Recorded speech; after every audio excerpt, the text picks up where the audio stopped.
Tahimik na pumasok ang binatang pulis na si Tonyo sa inuupahan niyang apartment na may isang kwarto. Kasama niyang nakatira doon ang kapwa niya pulis at kaibigan na si Jeffrey. Bukod kay Jeffrey, kasama rin nila doon ang kababata niyang si Benjo na halos 6 na buwan pa lamang sa Maynila. Pagpasok ni Tonyo ay kumunot ang noo niya nang makita si Benjo na nasa sala. Nakaupo ito sa sofa habang nanonood ng basketball game sa maliit na telebisyon. Napansin niya ang benda sa kaliwang paa ni Benjo. Umupo si Tonyo sa pang-isahang upuan sa tabi ng sofa. Uy, tol! Nakauwi ka na pala. Nagluto na pala ako ng ulam. Nagisa na lang ako ng corned beef. Baka kasi hindi ka pa naghahaponan eh. Kumain ka na lang sa kusina. Ano nangyari sa paa mo, tol? Bakit may benda yan? Ito. Naaksidente sa pabrika. Natapilok ako tapos nabali yung buto ko sa paa eh. Ito, pinagpapahinga muna ako ng supervisor namin. Wag daw muna akong pumasok hanggat hindi gumagaling tong paa ko. Ay nako, ikaw talaga. Hindi ka kasi nag-iingat eh. Sus, napakadulas naman kasi dun sa production area sa pabrikang yun eh. Saka, hindi ako ang unang naaksidente doon. Marami nang mas nauna sa akin. Kung ganun, nainggit ka sa mga naunang naaksidente kaya gumaya ka sa kanila. Paano pala ang pagpapadala mo sa pamilya mo sa probinsya natin kung hindi ka muna magtatrabaho? Bayad ako, Chong, kahit hindi ako papasok. Ayos, di ba? Nakakapagpahinga na ako, pero sa sahod pa rin ako. Kaya palang saya mo kahit may pilay ang paa mo eh. Sinabi mo pa. O sige, kumain ka na. Mukhang hindi ka pa naghahaponan eh. Mamaya na. Hindi pa naman ako nagugutom eh. Ay, oo nga pala. Si Jeffrey nasan? Naunang mag-out yun sa akin kanina eh. Ewan ko ba kung nasan siya. Pag uwi niya rito kanina biglang naligo. Tapos nag-impake ng mga damit niya. Tapos nung nasa banyo ako, saka siya umalis. Di ko na naitanong kung saan siya pupunta eh. Saan kaya pupuntang mokong na yun? Wala naman siyang sinabi sa akin na aalis siya ngayon ah. Sa dami ng dala niyang damit, paniguradong magtatagal yun bago bumalik. Nahulog sa malalim na pag-iisip si Tonyo. Inisip niya kung saan maaaring magpunta si Jeffrey. Simula nang maging pulis si Tonyo, ay naging magkaibigan at magkasundo kagad sila ni Jeffrey dahil hindi nagkakalayo ang kanilang edad. Si Jeffrey ang nagturo sa kanya sa mga pasikot-sikot sa syudad dahil mas nauna ito roon kesa sa kanya. Ito rin ang nakaisip na tumira sila sa iisang apartment. Malaki ang tiwala ni Tonyo kay Jeffrey dahil ilang beses na nitong napatunayan ang pagiging totoong kaibigan nito sa kanya. May pag-aalalang naramdaman si Tonyo habang iniisip niya kung saan nagpunta si Jeffrey. Oh, Chong, bigla kaya yatang tumahimik dyan. Iniisip ko kasi kung saan maaaring magpunta si Jeffrey. Ngayon lang kasi ito nangyari na bigla siyang umalis nang hindi nagsasabi kung saan siya pupunta. Imbis na nag-iisip ka dyan, bakit hindi mo na lang kaya siya tawagan? May cellphone ka naman, di ba? Hinugot ni Tonyo ang kanyang cellphone mula sa bulsa ng kanyang pantalon. Sinubukan niyang tawagan ang numero ni Jeffrey pero nakapatay ang cellphone nito. Ang ginawa niya ay nagpadala siya ng text message kay Jeffrey kung saan tinanong niya ito kung nasaan ito. Hindi ko siya makontak eh. Patay yata ang cellphone niya. Nako, hindi kaya kung ano nang nangyari kay Jeffrey. Baka may banta sa buhay niya tapos nagtatago na siya ngayon. Yan ang mahirap sa trabaho niyong mga pulis eh. Halos araw-araw ay marami kayong nakakalaban ng mga kriminal. Yung iba, mga big time pa. Tapos kapag kinalaban mo, yun, pagbabantaan ang buhay mo. Sige pa, pakabahin mo pa ako, lintik ka. Joke lang naman. Ikaw naman, tol. Masyado ka namang seryoso eh. Mamaya ko na nga iisipin kung nasan si Jeffrey. Maliligo na muna ako, tapos saka ako kakain. Iniwanan ni Tonyo si Benjo sa sala. Dumiretso siya sa kanilang kwarto upang hubarin ang kanyang uniforme. Nang magtungo siya sa banyo para maligo, ay hindi pa rin nawala ang pag-aalala niya para kay Jeffrey. Pagsapit ng 11:00 ng gabi, ay nahiga na si Tonyo sa kanyang kama. May 3 kama sa kwartong yun at tig-iisa sila nina Benjo at Jeffrey. Bata pa lang ay pangarap na ni Tonyo ang maging isang pulis. Yun ay dahil lumaki siya sa pamilya kung saan ang kanyang tatay at lolo ay kilalang mga antingero na nakikipaglaban sa mga aswang. Bayani ang tingin ng mga tao sa lolo at tatay ni Tonyo sa kanilang lugar. Ang bagay na yon ang nag-udyok sa kanya para maging pulis dahil gusto niya na maging tagapagtanggol ng mga naaapi at maging kalaban ng masasama. Sinuportahan naman ng pamilya ni Tonyo ang pangarap niyang yon at sobra siyang ipinagmamalaki ng mga ito nang maging ganap na siyang pulis. Tapat si Tonyo sa kanyang sinumpaang tungkulin. Hindi siya nadadala sa suhol at palagi niyang tinatandaan ang paalala ng tatay niya na mamuhay siya ng marangal at hindi niya kailangan maging mapagsamantala.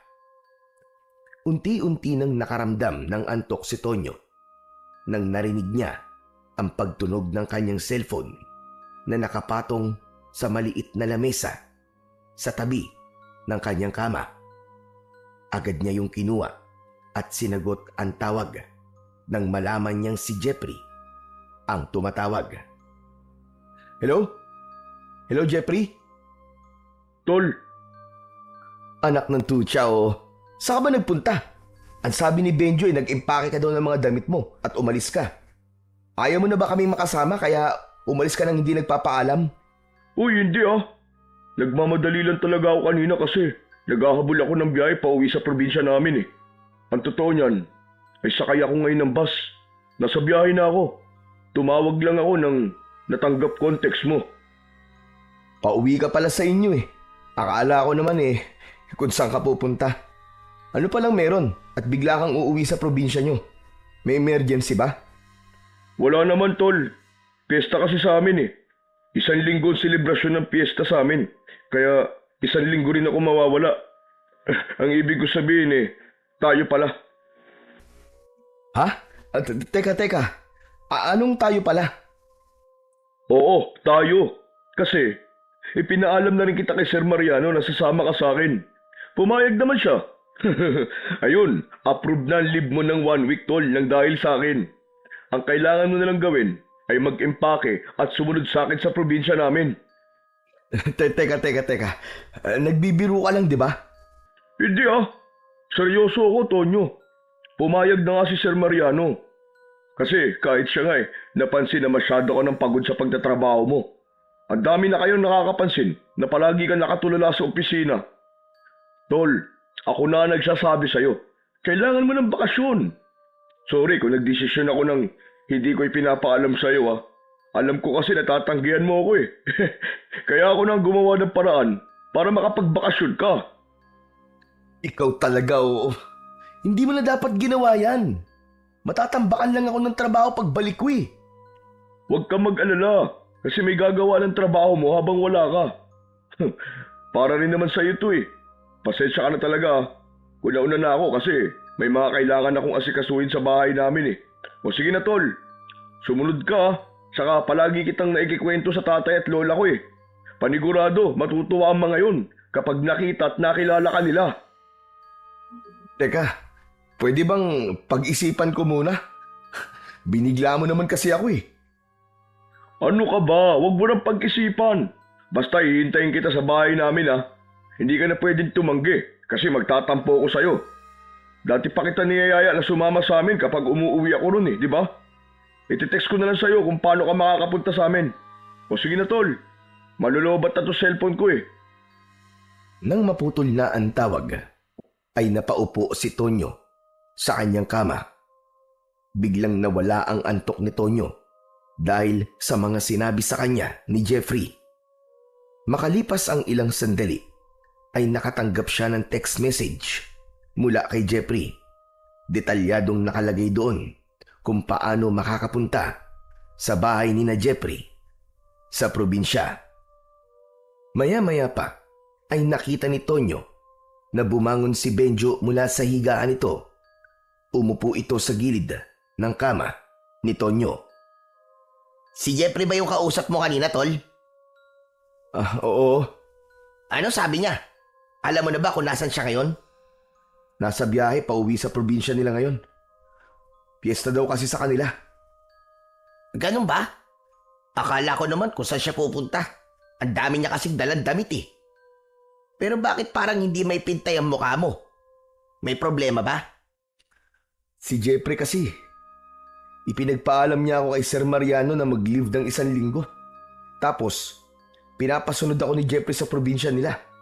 Inimbitahan niya ako sa piyesta nila. Ang sabi niya, napapansin daw niya na sobra na akong pagod sa pagtatrabaho. Kaya kailangan ko raw ng bakasyon. Maganda naman pala layunin ni Jeffrey. Kaya kanya inaaya sa kanila eh. Kahit ako, napapansin ko na masyado ka ng subsub sa pagtatrabaho eh. Delikado ang ganyan, Tol. Dapat, wag puro trabaho. Bigyan mo rin ng oras sa sarili mo.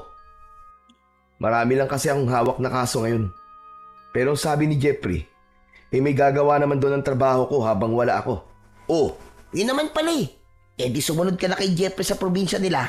O kaya mas maganda kung samahan na lang kita. Total, wala rin naman akong pasok sa trabaho, di ba? Para makapagbakasyon na rin ako.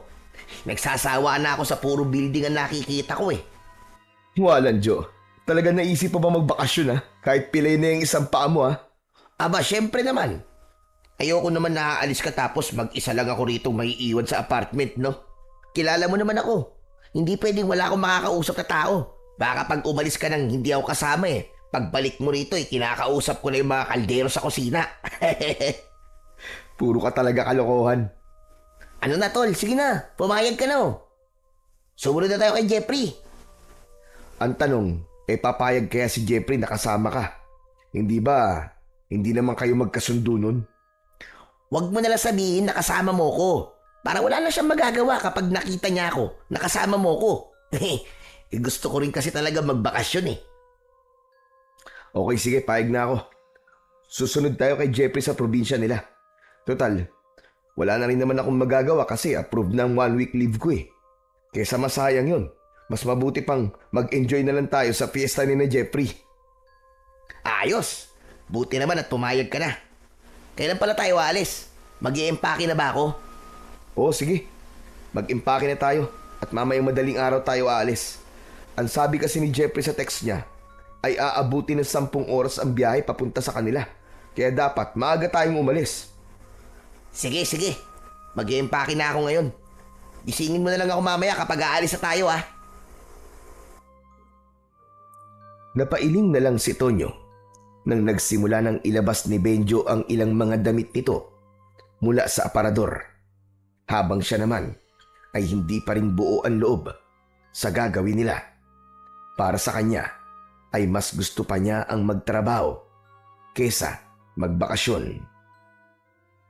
Pagsapit ng 4:00 ng madaling araw ay nagising si Tonyo sa malakas na pagtunog ng alarm ng kanyang cellphone. Bumangon siya at ginising niya ang kaibigan niyang si Benjo. Naunang nagtungo si Benjo sa banyo para maligo. Nang matapos ito, ay si Tonyo naman ang sunod na naligo. Makalipas ang ilang sandali, ay parehas na silang nagbibihis at nag-aayos ng kanilang sarili. Habang nagsasapato si Benjo, ay binuksan ni Tonyo ang drawer at nakita niya roon ang kanyang baril.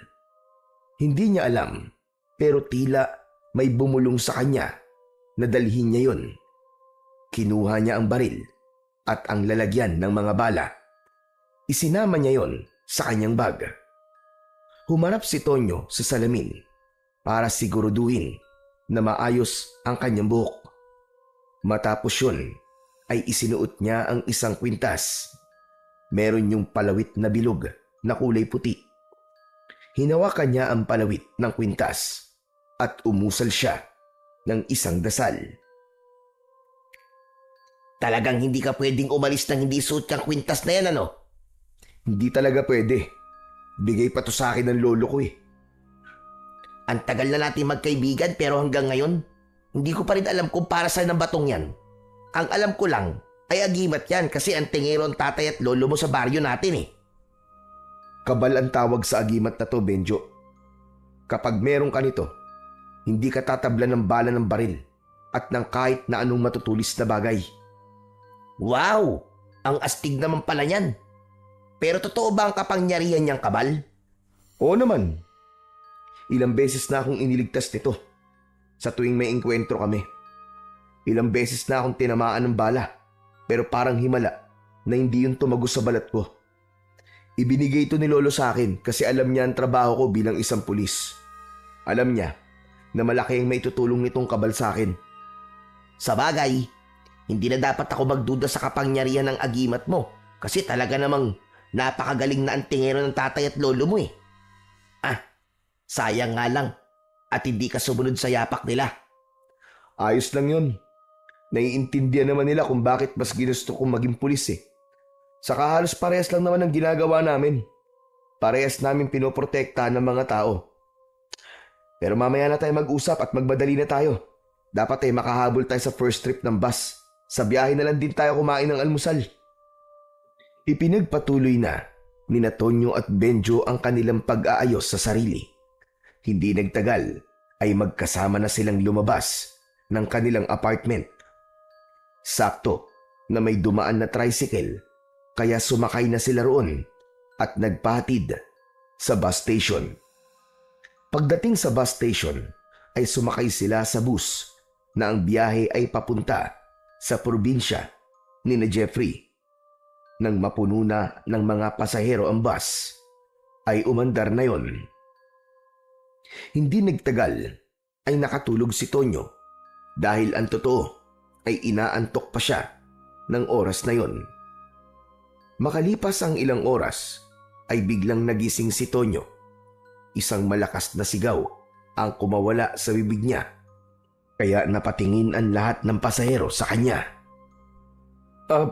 Pasensya na po kayo. Nananaginip lang po ako. Napapahiyang napayuko si Tonyo. Grabe ka, tol. Iskandaloso ka pala. Kasalanan ko ba kung nanaginip ako ng hindi maganda? Ano ba kasi napalaginipan mo at napasigaw ka? Hinahabol daw ako na napakaraming aswang. Tapos nung maabutan nila ako, ay pinagtulungan nila akong patayin. Uy, nakakatakot naman panaginip yan. Pero panaginip lang naman yun eh. Hindi naman yun totoo. Dahil ang totoo, mag-e-enjoy tayo ng gusto sa pupuntahan natin. Nakamalay mo, merong magagandang chika bebe doon kina Jeffrey. Yun, di lumabas din ang totoo. Pambira ka. Gusto mo lang maghanap ng mabobola mong babae, kaya ipinilit mong makipiyesa tayo kina Jeffrey. Bonus lang naman ang babae, tol eh. Siyempre, pupunta tayo ron para magbakasyon at makipiesta. Ewan ko sa'yo. Pero sa totoo lang, parang iba ang pakiramdam ko sa bakasyon na to eh. Parang may masamang mangyayari na hindi ko alam. Huwag ka kasi mag-isip ng negatibo kasi ganun talaga ang mangyayari. Saka ano namang masamang mangyayari magbabakasyon lang naman tayo. Saka nandun naman si Jeffrey. Hindi naman niya siguro tayo pababayaan, di ba? Hindi na lang muna nagsalita si Tonyo. Itinuon niya ang kanyang mata sa labas ng bintana at pilit niyang inalis ang hindi magandang pakiramdam na meron siya. Simula kasi nang umalis sila sa apartment ay naramdaman niya na yon. Tila ba may kung anong puwersa ang pumipigil sa kanya na umalis. Inisip na lang niya na baka dahil hindi buo ang loob niya na magbakasyon dahil mas gusto niya nga ang magtrabaho. Halos 10 oras na nakaupo sa base na Tonyo at Benjo bago yun huminto sa isang lumang istasyon ng bus. Bumaba na sila at naglakad sila para maghanap ng makakainan. Sandali lang, tol. Daan-daan ka lang sa paglalakad. Nakita mo nang injured ang kasama mo eh. Aray, ang sakit ng paa ko kapag naglalakad ako ng mabilis eh. Yan, dapat kasi nagpapahinga ka na lang sa apartment eh. Tapos ngayon magrereklamo ka na masakit ang paa mo. Mas gusto ko pa sumakit ang paa ko kaysa mag-isa ako sa apartment, ano? Nakahanap ng maliit na karinderya sina Tonyo at doon na sila kumain. Habang kumakain ay naisipan ni Tonyo na tawagan si Jeffrey pero hindi niya na ito makontak. Ano naman kaya nangyari rito kay Jeffrey? At patay na naman ang cellphone niya. Baka naman lobat lang o kaya busy. Pero sinabi ba niya sa text niya kung anong sunod na sasakyan natin? Oo. Magji-jeep daw tayo tapos sasakay ng tricycle. Yun na raw ang mag-aatid sa atin sa baryo nila.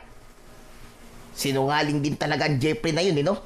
Akala ko ba sabi niya 10 oras ang biyahe papunta sa kanila. Yung pala, 10 oras sa bus. Tapos may sasakyan pa. Anak ng weteng, oo. Napakalayo naman ang baryo nila. Nasa dulo na ba yun ng Pilipinas? Hayaan mo na nga, Benjo. Saka teka lang, ikaw naman ang pumilit sa akin na sumunod kay Jeffrey, di ba? Tapos ngayon nagre-reklamo ka. Natawa na lang si Benjo sa sinabi ni Tonyo. Nang matapos na silang kumain, ay sumakay na sila ng jeep. Halos kalahating oras ang naging biyahe nila. Pagkababa nila ng jeep, ay sa tricycle naman sila sumakay. Habang sakay ng tricycle, ay napansin nila na paunti na ng paunti ang mga kabayan na kanilang nakikita sa daan. Matapos ang halos 1 oras, ay huminto na ang tricycle sa tapat ng isang arko na gawa sa kawayan. Sinabi ni Tonyo sa driver na baka pwede sila nitong ihatid sa mismong bahay na pupuntahan nila. Pero tumanggi ang driver at anito ay magbayad na lang sila para makaalis na ito. Wala nang nagawa si Tonyo kundi ang magbayad ng pamasahe. Pagkababa nila ng tricycle ay kapansin-pansin ang pagmamadali ng tricycle driver na umalis. Grabe, ang sama naman ng ugali ng tricycle driver na yon. Hindi man lang tayo inatid sa mismong bahay ni na Jeffrey. Hayaan mo na. Baka ayaw niya lang maabutan ng dilim. Nakita mo naman liblib ng lugar na to eh. Matatagalan bago siya makabalik sa bayan.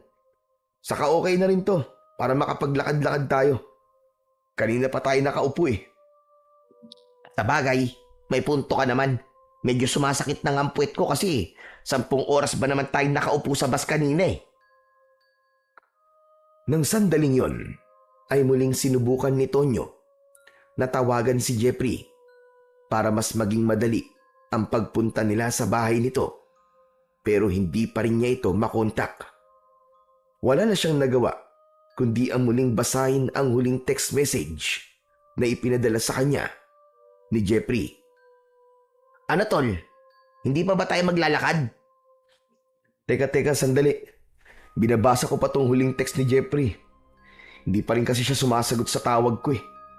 Magpapasundo na lang sana tayo sa kanya dito. Ano ba kasing nakalagay sa text niya? Ano sabi? Ang sabi niya, ang bahay daw nila ay meron 2 puno ng mangga sa unahan. Tapos, may bakod daw na gawa sa kawayan. Anak nang, mukhang lahat ng bahay dito sa baryong to. May 2 puno ng mangga sa harapan tapos kawayan yung bakod eh. Anak ng weteng, oo. Pinagluloko tayo ng kaibigan mong yan ah. Kaya mainit ang dugo ko dyan eh. Kakaltukan ko yan pag nakita ko, tignan mo. Ang mabuti pa, isimulan na natin ang paghahanap sa bahay ni Jeffrey. Saka, magtanong-tanong na lang din tayo sa mga taong makikita natin. Pero, magpapaalala lang ako sa iyo ah. Nasa teritoryo tayo ni Jeffrey, Benjo. Tigilan mo muna ang pangiinis sa kanya ah. Hindi ko may papangako pero susubukan ko. At wala akong pakialam kahit nasa teritoryo niya tayo. Wow! Ang tapang mo naman. Ikaw na lang dapat ang nagpulis eh, imbis na ako eh. Nagtawanan ang dalawa. Hindi nagtagal ay nagsimula na silang maglakad papasok sa mismong baryo ni na Jeffrey. Kapansin-pansin na napakatahimik ng lugar na yon. Nang isang matandang babae ang nakita nila, ay agad nilang itinanong dito kung saan ang bahay ni Jeffrey at itinuro naman yun sa kanila ng matanda. Matapos magpasalamat ay nagpatuloy na sa paglalakad ang dalawa. Tol, parang nakakatakot naman ang mga tao sa baryong to. Tignan mo, pinagtitinginan tayo ng mga tao. Tapos yung matandang babae kanina na napagtanungan natin, parang may itinatago. Hindi siya makatingin ng diretso sa atin, tol. Alisin mo na nga yung pagiging judgmental mo. Saka hindi ba ikaw nagsabi sa akin na wag akong mag-isip ng negatibo? Tapos ikaw naman pala nag-iisip ng hindi maganda. Saka normal na pagtinginan tayo ng mga tao. Kasi bago tayo sa paningin nila, dayo tayo dito. Sa'yo nang napapansin ko sa lugar na to eh. Anong magagawa ko? Tumahimik ka na lang at baka mamaya may makarinig pa sa'yo. Mamaya kuyugin tayo dito eh. Sa kabila ng pagsaway ni Tonyo kay Benjo, ay aminado siya na totoo ang mga sinabi nito. Kapansin-pansin ang pailalim na tingin ng mga tao sa kanila. Hindi yun ang uri ng tingin na nakakita ang mga yon ng bagong muka. Kakaiba ang tingin ng mga tao sa kanila at hindi kayang ipaliwanag ni Tonyo kung ano ang ibig sabihin ng mga tingin na yon. Hindi nagtagal ay narating na nila ang harapan ng bahay na itinuro sa kanila ng matandang babae. Meron yung bakod na gawa nga sa kawayan at naroon din ang dalawang malalaking puno ng mangga. Nakabukas ang gate na gawa sa kawayan kaya tuloy-tuloy silang pumasok sa loob ng bakuran. Si Tonyo ang kumatok sa pinto. Hindi nagtagal ay bumukas yun at bumungad sa kanila ang isang lalaking matangkad. Napasigaw si Benjo nang makita nito ang dugo ang itak na hawak ng lalaki. Sa sobrang takot ni Benjo ay napatakbo ito sa likod ni Tonyo. Matalim ang mga mata ng lalaki. Tonyo, baka mamaya mamamatay tao yan oh. Tignan mo, may dugo yung itak niya. Tumahimik ka nga, Benjo. Sino kayo? Ano kailangan nyo rito? Magandang hapon po. Ako po si Tonyo. At ito pong kasama ko naman si Benjo. Mga kaibigan po kami ni Jeffrey. Galing pa po kami sa Maynila. Jeffrey? Aba, teka lang. Jeffrey, may mga bisita ka. Sila na yata yung sinasabi mong bisita natin sa piyesta. Umalis ang lalaki sa harapan ni Tonyo. Hindi nagtagal ay si Jeffrey na ang humarap sa kanila. Biglang nawala ang ngiti ni Jeffrey nang makita nito si Benjo. Anong ginagawa niyan dito, Tonyo? Hindi ba ikaw lang ang pinapunta ko rito? Wala rin kasi siyang pasok sa trabaho niya ng ilang araw dahil pilay ang paa niya. Kawawa naman kung iiwan kong mag-isa sa apartment Baka masiraan pa ng ulo yan dun Kung ayaw mo ako nandito, pwede naman na akong umalis na.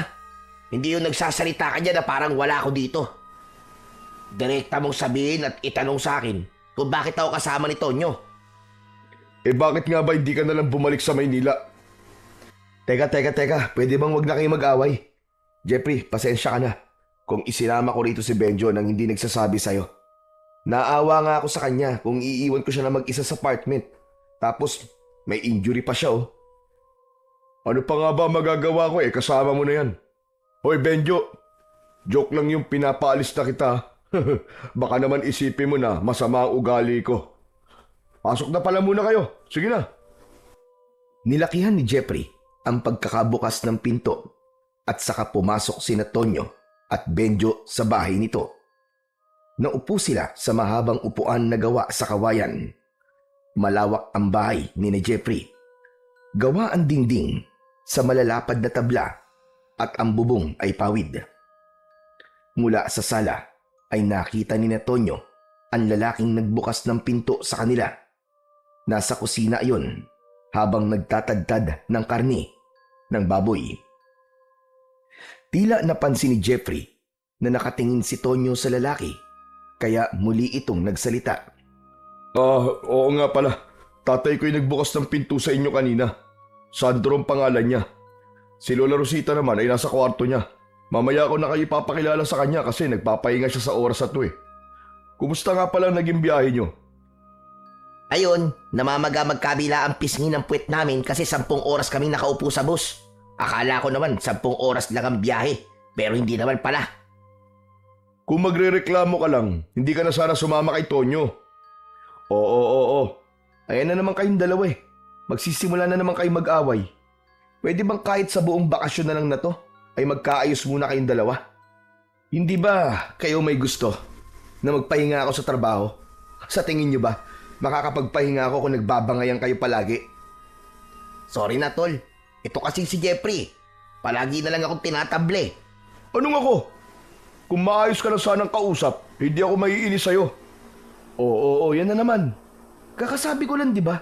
Tama na nga yan. Sige kayo, kapag ako nainis, babalik na lang ako sa apartment natin. Mas okay pa yata dun eh, kasi tahimik dun. Okay, sige. Ako na magpaparaya, pangako. Hindi ko na muna aawayin si Benjo habang nandito tayo. Napailing na lamang si Tonyo.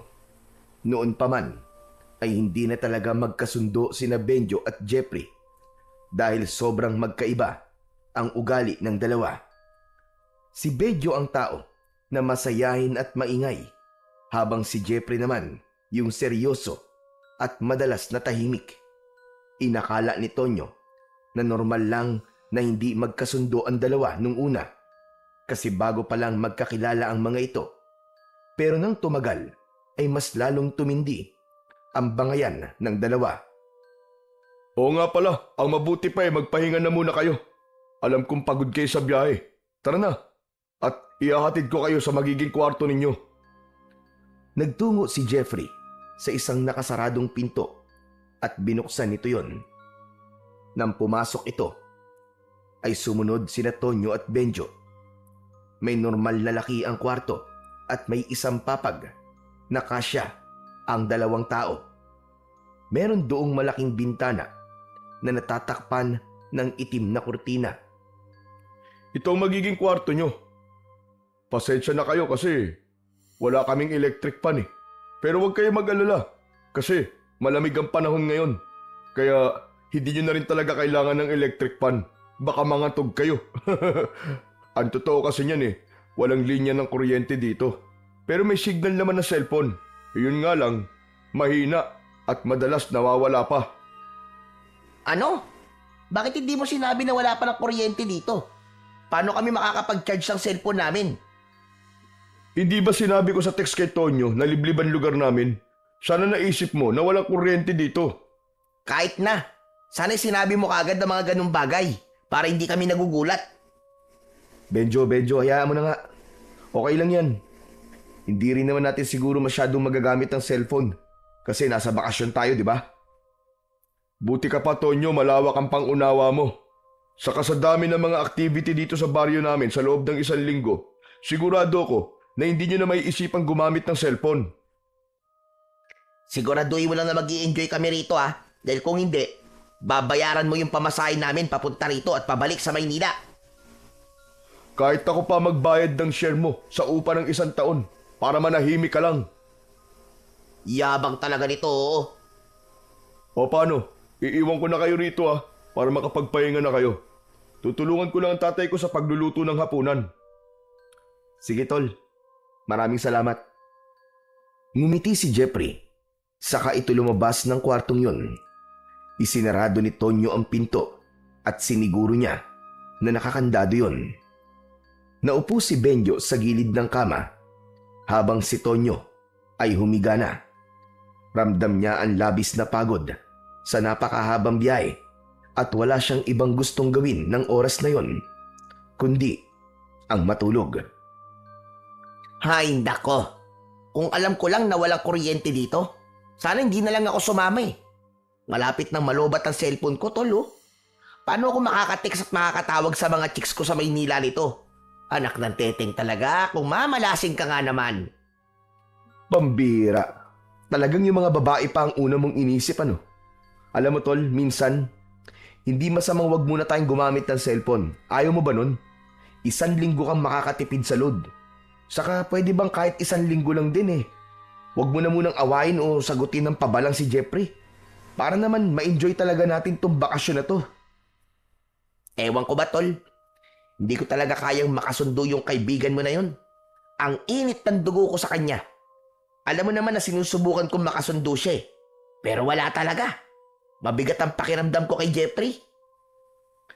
Tol, mabait naman si Jeffrey. Kung hindi naman siguro kami magkakasundo. Bigyan mo na siya ng pagkakataon na mapalapit sa'yo. Nako tol, maraming beses ko na sinubukan na magkasundo kami. Pero wala talagang pag-asa. Kung hindi nga lang ako mag-isa sa apartment ng 1 linggo eh, hindi ako sasama sa'yo dito eh. Saka, parang nakapagsisisi na magpunta rito. Hindi mo ba napansin yung tatay ni Jeffrey? Parang nakakatakot siya, Chong. Lalo na yung tingin niya sa atin kanina. Nako, parang kayang-kaya niyang pumatay ng tao eh. Saka parang kakainin niya tayo ng buhay kung makatingin siya. Hoy, ano ka ba? Huwag ka nga magsalita ng ganyan sa mga taong nagpatuloy ng maayos sa atin dito. Baka mamaya may makarinig sa'yo eh. Nakakahiya.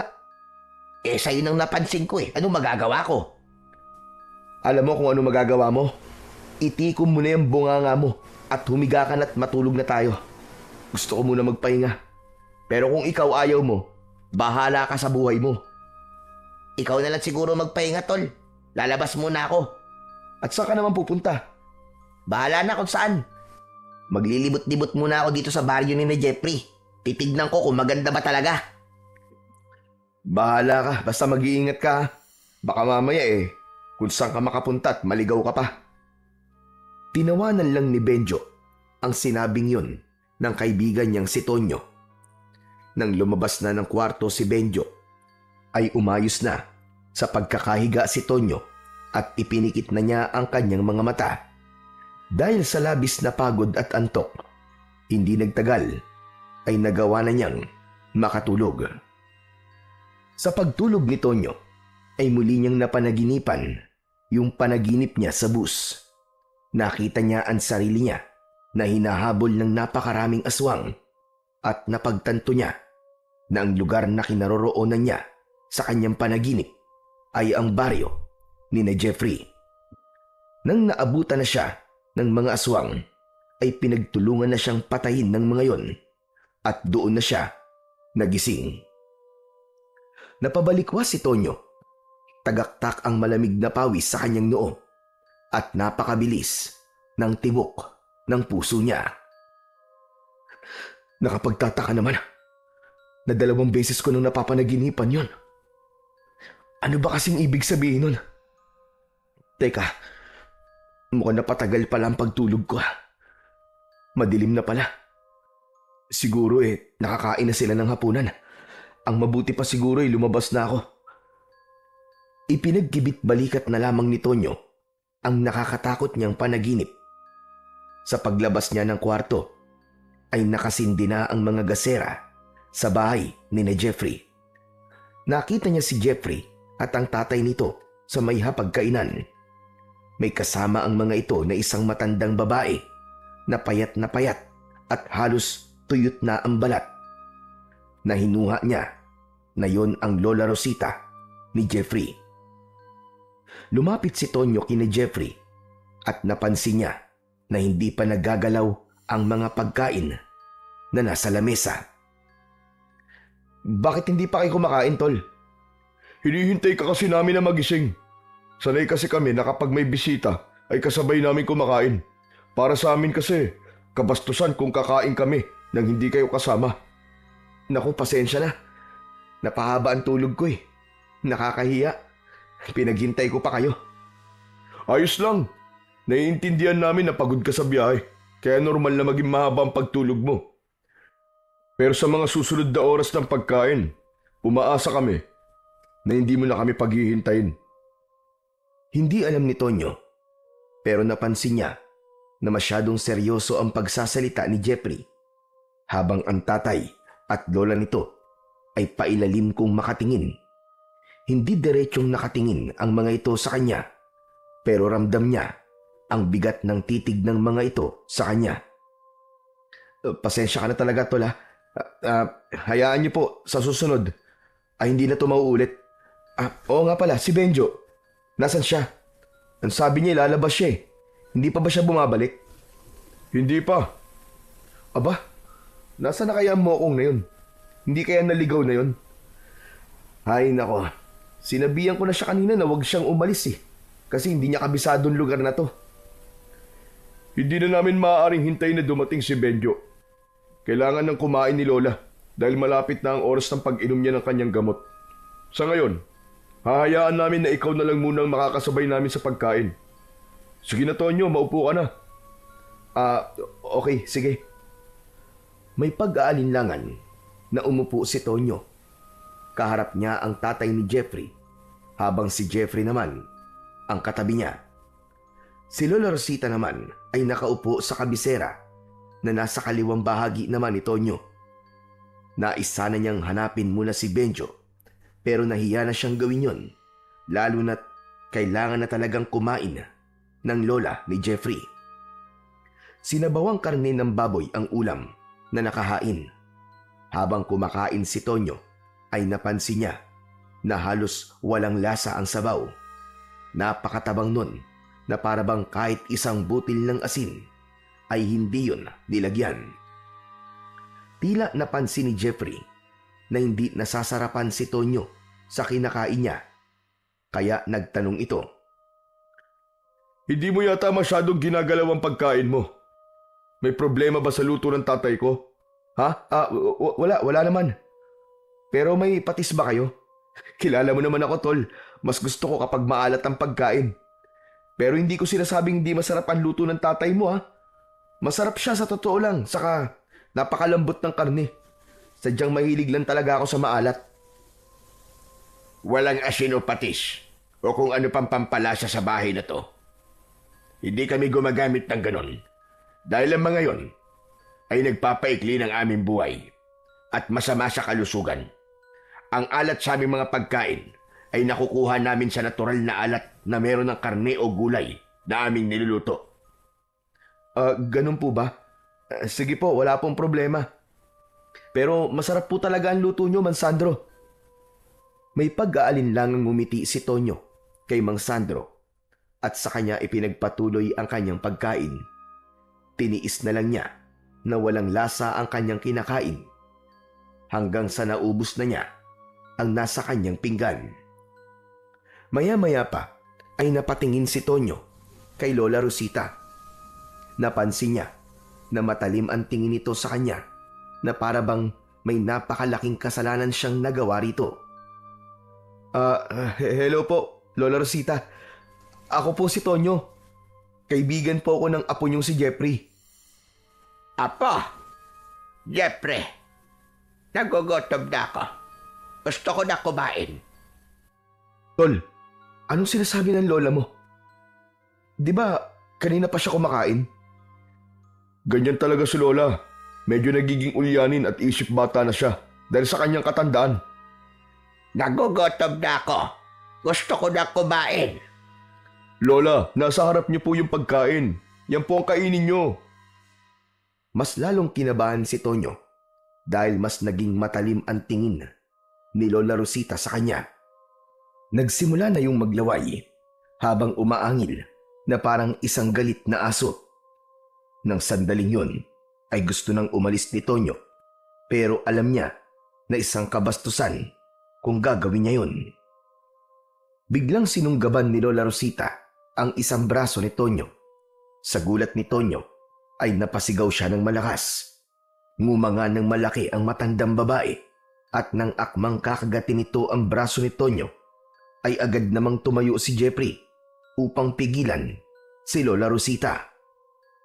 Natakot at nagtaka si Tonyo sa ginawang yon ni Lola Rosita. Nagwawala ang matanda habang hawak ito ni Jeffrey. Pilit siyang inaabot ng matandang babae na parabang galit na galit yun sa kanya. Jeffrey, dalhin mo muna si nanay sa kanyang kwarto. Ikulong mo muna siya ron hanggang sa kumalma siya. Sige na. Binuhat na ni Jeffrey ang lola nito at dinala sa isang maliit na kwarto. Malakas na isinarado ni Jeffrey ang pinto habang patuloy pa rin sa pagwawala at pagsigaw si Lola Rosita. Muling umupo si Jeffrey. Nagpatuloy sa pagkain sina Jeffrey at ang tatay nito na para bang hindi naririnig ng mga ito ang pagsigaw ni Lola Rosita. Tol, tanong lang, okay lang ba ang lola mo? Huwag mo na lang siyang pansinin. Ganun talaga si Lola Rosita kung minsan kapag hindi siya nakakainom ng gamot sa oras. Pero bakit niya ako kakagating kanina? May mga pagkakataon na nananakit talaga siya. Pero huwag kang mag-alala. Kapag napainom ko na siya ng gamot, ay kakalma rin siya. Natakot naman ako sa lola mo kanina, Tol. Akala ko kakainin niya na ako Pero sana ay kumalma at maging okay na ang lola mo, Chong. Matipid na ngumiti si Jeffrey. Saka nito'y pinagpatuloy ang pagkain.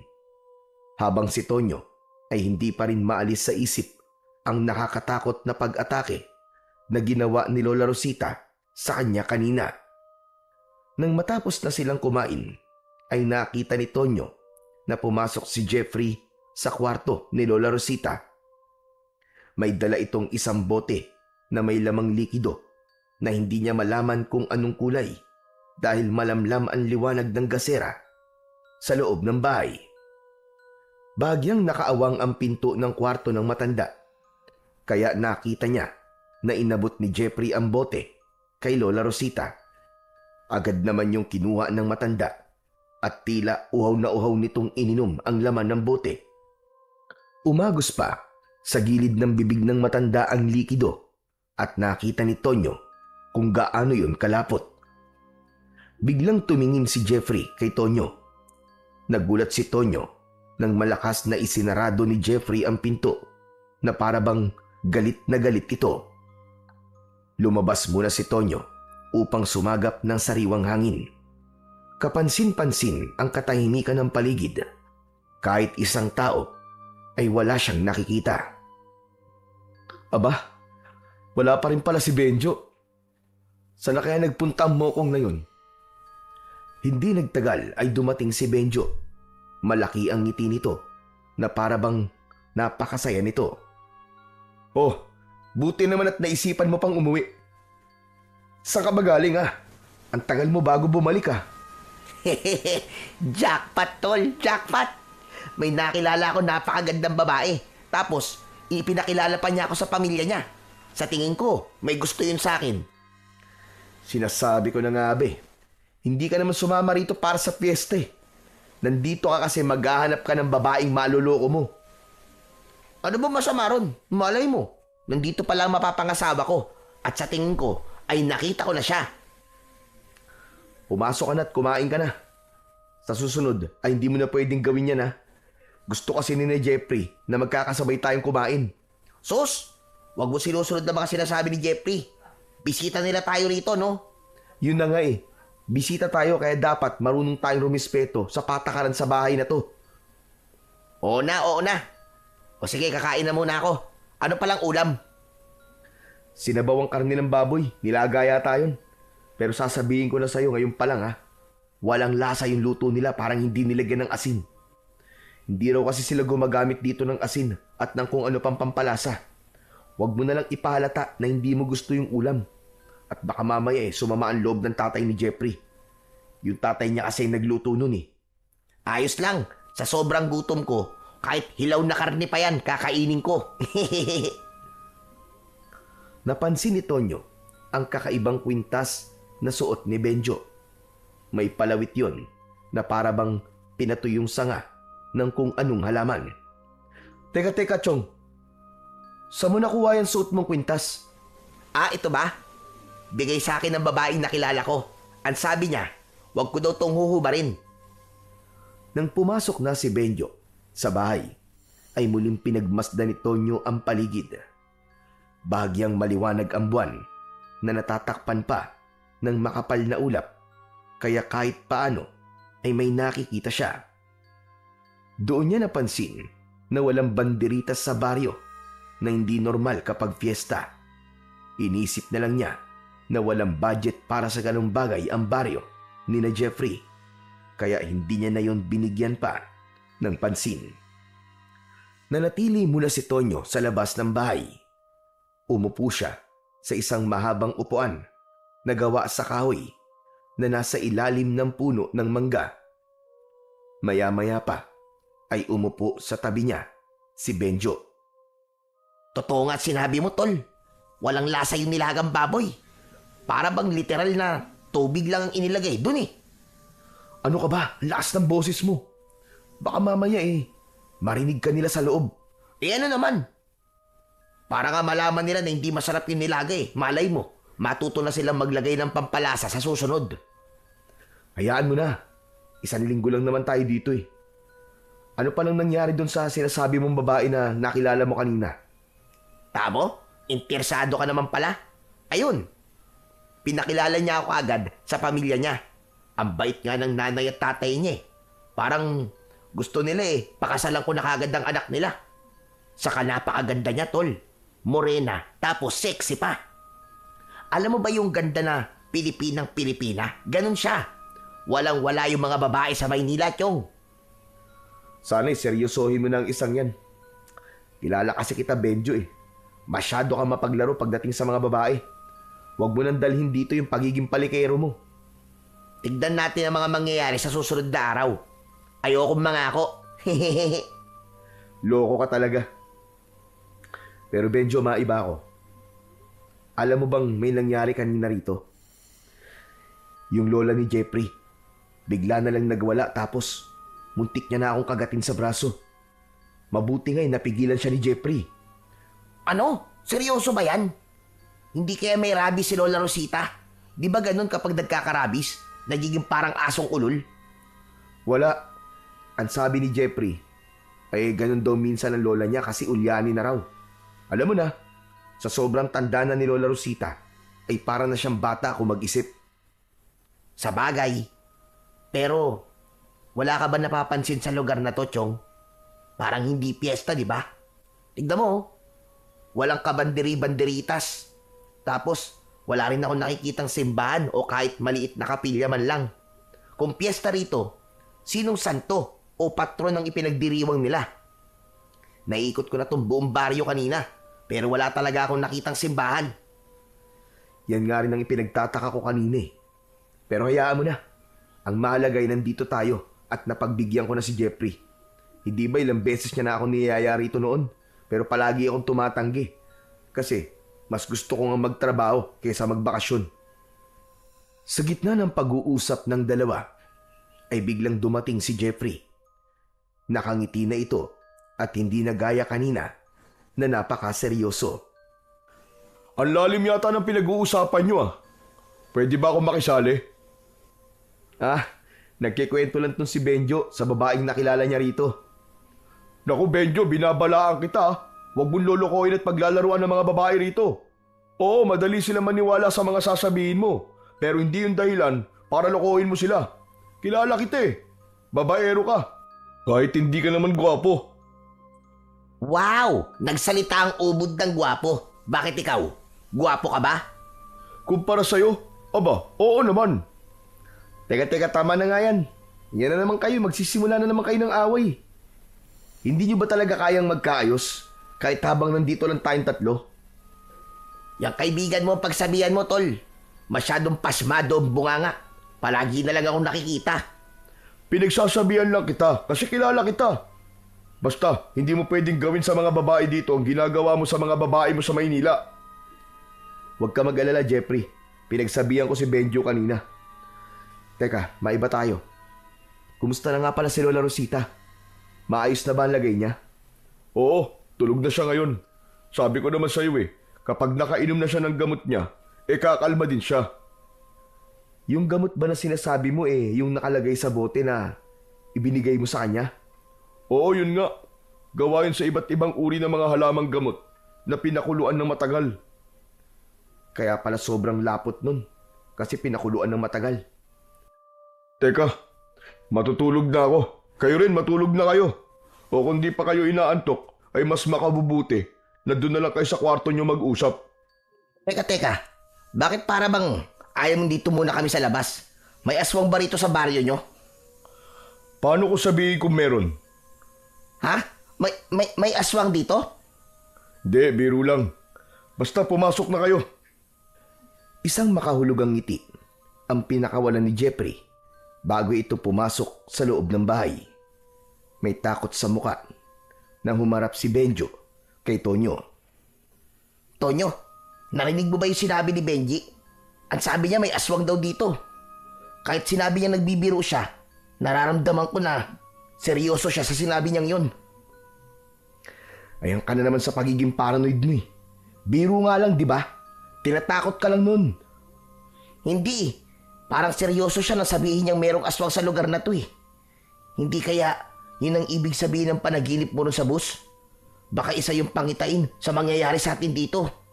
Ano kaya kung umalis na tayo rito bago pa may masamang mangyari sa atin? Kumalma ka nga muna, Benjo. Naririnig mo ba mga sinasabi mo? Saka, nakakahiyakin ni Jeffrey kung aalis tayo rito. Dahil lang sa takot mong baka may aswang dito. Baka ma-offend ang tatay at lola ni Jeffrey. Kapag may nangyaring masama sa atin dito, ikaw ang sisisihin ko ha. Pero hindi ba ang tingero ang tatay at lolo mo? Tapos nakikipaglaban sila sa mga aswang? Hindi mo ba nararamdaman na may aswang dito? Wala akong ganong kakayahan eh. Hindi ako sinanay ni na tatay at lolo para manahin ko ang kakayahang meron sila. Saka wag ka mag-alala. Kung may aswang man dito, ay hindi siya uubra sa baril ko. Dinala ko kasi yung service firearm ko eh.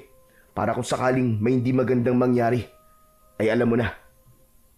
Talaga? Dinala mo yung baril mo? Oo nga, paulit-ulit. Mabuti naman pala kung ganun. At least, meron tayong proteksyon. Ang mabuti pa, pumasok na tayo sa kwarto natin. Iba na ang pakiramdam ko dito sa labas eh. Sus, masyado ka talagang matatakotin. Naniwala ka naman kagad sa sinabi ni Jeffrey na may aswang dito. Pero sige na, pumasok na tayo. Masyado malamig dito eh. Nauna nang pumasok sa bahay si Benjo at bahagyang natawa si Tonyo dahil ramdam niya ang takot nito. Naisip niya na mas mabuti na yun dahil magkakaroon ng takot si Benjo na lumabas tuwing gabi. Nang nasa pintuan na si Tonyo ay napahinto siya nang may narinig siyang napakalakas na pag-alulong sa kung saan. Nagdulot yun ng matinding kilabot sa kanya. Tumingin si Tonyo sa labas at iginala niya ang kanyang mata sa paligid. Pero nang hindi niya na narinig muli ang pag-alulong, ay tuluyan niya nang isinarado ang pinto at sumunod na kay Benjo sa kwarto nila. Sa sumunod na 2 araw ay naging maayos naman ang pananatili ni na Tonyo at Benjo sa bahay ni na Jeffrey. Wala silang nakitang kakaiba at tila karaniwang pamumuhay lang ang meron ang mga tao sa lugar na yun. Isinama pa ni Jeffrey sina Tonyo at Benjo sa ilog na nasa bukana ng isang kasukalan. Doon ay masaya silang naligo, nagtampisaw at naglaro sa malamig na tubig. Halos nakalimutan nilang malayo sila sa syudad at doon naramdaman ni Tonyo na nasa bakasyon talaga sila. Ganun pa man, sa kabila ng sinabi ni Jeffrey na 1 linggo ang pagdiriwang ng fiesta sa baryo nito, ay napansin ni Tonyo na walang gaanong palatandaan ng kasiyahan sa paligid. Wala siyang nakitang mga palamuti, banda o masayang pagtitipon gaya ng nakasanayan niya sa mga fiesta na napuntahan niya na noon. Tahimik ang mga tao at tila abala lamang sa kani-kanilang gawain. Hindi niya maiwasang magtaka kung bakit kakaiba ang fiesta sa baryong yon. Subalit, pinili muna niyang wag mag-isip ng kung ano-ano at inisip niya na baka ganun lang talaga magdiwang ng fiesta sa baryo ni na Jeffrey. 3 araw ni na Tonyo sa baryo ni na Jeffrey ay patuloy pa ring umaalis si Benjo para makipagkita sa babaeng sinasabi nito na nililigawan nito. Isang hapon, habang nasa labas si Tonyo ng bahay ni Jeffrey, ay nakangiting dumating si Benjo. Alam ni Tonyo na nakipagkita na naman ito sa babaeng nakilala nito sa lugar na yon. Ayos huhulaan ko. Kaya napakalaki ng ngiti mo kasi nakipagkita ka na naman dun sa babaeng yun, no? Hehehe, ano pa nga ba? Siya lang naman ang dahilan ng pagkakangiti ko sa lugar na to eh. Mukhang nagiging seryoso ka na dyan, Ano nga palang pangalan niya? Hindi mo pa sinasabi sa akin eh. Clarissa. Oh, di ba? Pangalan pa lang, napakaganda na. Baka pwede mo naman akong ipakilala dyan kay Clarissa. Saka na kapag sinagot niya na ako. Baka mamaya maudlot pa yun pag pinakilala ko agad sa'yo eh. Aba, parang sigurado ka na mapapasagot mo siya sa ilang araw na natitira natin dito Siyempre naman. Nararamdaman ko na gusto niya rin ako. Kaya lang, nagpapakipot pa siya ng konti. Ganun nga yata talaga mga babae rito sa probinsya. Hindi madaling makuha. Pero mas okay nga yun. Kasi nata-challenge talaga ako, tol. Masaya ako para sa'yo, Benjo. Nakikita ko kasi na sa pagkakataong to ay parang nagiging seryoso ka na sa babae. Sana magtuloy-tuloy na yan. Totoo ang kasiyahan na nararamdaman ni Tonyo para kay Benjo. Noon pa man ay kilala niya na si Benjo na hindi marunong magseryoso sa mga babae. Hindi man ito kagwapuhan ay malakas talaga ang dating nito sa mga babae at nadadala rin ng pagiging masayahin ito. Kaya hindi mahirap na magustuhan ito. Kaya para makita si Benjo na natutong manligaw ay isang malaking bagay para kay Tonyo. Kinagabihan, inihaw na baboy ang ulam na niluto ni Sandro. Gaya ng mga nauna nitong niluto ay wala pa rin itong lasa. Kahit sausawan na toyo o suka ay wala rin. Kahit paano ay nasanay na sina Tonyo at Benjo sa ganung uri ng pagkain. Inisip na lang ni Tonyo na ilang araw na lang naman ang ilalagi nila sa lugar na yon at pagbalik nila sa syudad ay makakakain na sila ng mga pagkain na may lasa at gusto nila. Nabasag ang katahimikan nila nang magsalita si Benjo. May itatanong lang po ako. Akala ko ba'y isang linggo selebrasyon ng piyesta dito sa inyo? Bakit hindi namin nakikita ni Tonyo ang selebrasyon na yon? Parang normal na araw lang. May tagtuyot kasing nangyari rito noong nakaraang buwan. Sabi ni tatay, siyempre, walang ani ang mga tao kapag ganun. Kapag walang ani, walang pera. Pero huwag kayo mag-alala. Kasi sa huling araw ng piyesta, ay doon kami maghahanda. Ayun. Sana naman may lasa na ang mga ihahanda nyo. Benjo, ano ba yung sinasabi mo? Biro lang. Joker po ako, Mansandro. Kaya wag niyo po sanang seryosohin ng ibang sinasabi ko. Masarap naman po itong mga luto nyo eh.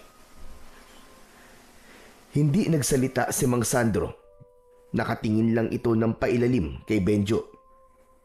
Habang si Tonyo naman ay hiyang-hiya para sa kanyang kaibigan. Alam niya na kahit sinabi nito na nagbibiro lamang ito, ay iba pa rin ang dating nun para sa pamilya ni Jeffrey. Lalo na kay Mang Sandro na siyang palaging nagluluto. Pagsapit ng oras ng pagtulog ay magkatabi ng nahiga sina Tonyo at Benjo sa papag. Hindi nagtagal ay narinig na ni Tonyo ang mahinang paghilik ni Benjo. Hindi maintindihan ni Tonyo kung bakit sa gabing yon ay hindi niya magawang makatulog. Mabigat na ang talukap ng kanyang mga mata, pero tila may kung anong puwersa ang pumipigil sa kanya na pumikit. Halos ilang oras na simula nang humiga si Tonyo, pero gising pa rin siya. Nang tignan niya ang oras sa suot niyang relo, ay nalaman niya na 12:00 na ng hating gabi. Maya-maya pa ay napabalikwas ng bangon si Tonyo nang may narinig siya sa labas na mga taong sabay-sabay na umaawit ng dasal. Ano kaya yun? Parang may prosesyon . Dahil sa kuryosidad ay bahagyang binuksan ni Tonyo ang bintana. Sumilip siya roon at nakita niya na tama nga ang kanyang sinabi. Merong prosesyon na nangyayari. May mga taong nakahanay habang naglalakad. Lahat ay may dalang itim na kandilang may sindi. Anong inaawit nila? Bakit parang ibang lengguwahe yata?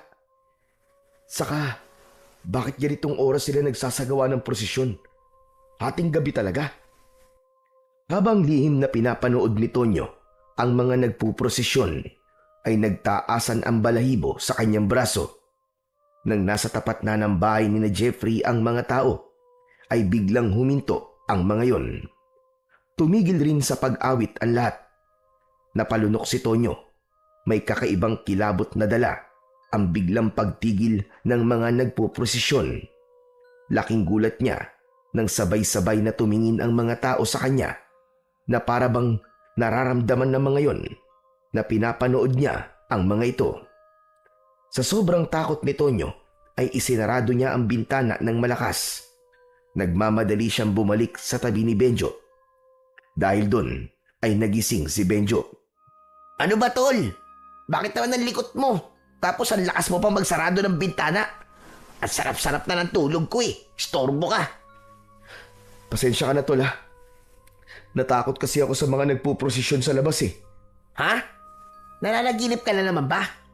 Bakit naman may magpuprosesyon ng ganitong oras? Pabihira ka, oo. Hindi ko rin alam eh. Hindi naman ako taga rito. Basta may narinig akong kumakantang mga tao kanina tapos sumilip ako sa bintana. Bigla na lang silang tumigil sa harapan ng bahay ni na Jeffrey. Ang nakakakilabot pa, bigla nila akong tinignan na para bang naramdaman nilang pinapanood ko sila. Yung mga mata nila, nanlilisik, nakakatakot. Ewan ko sa'yo.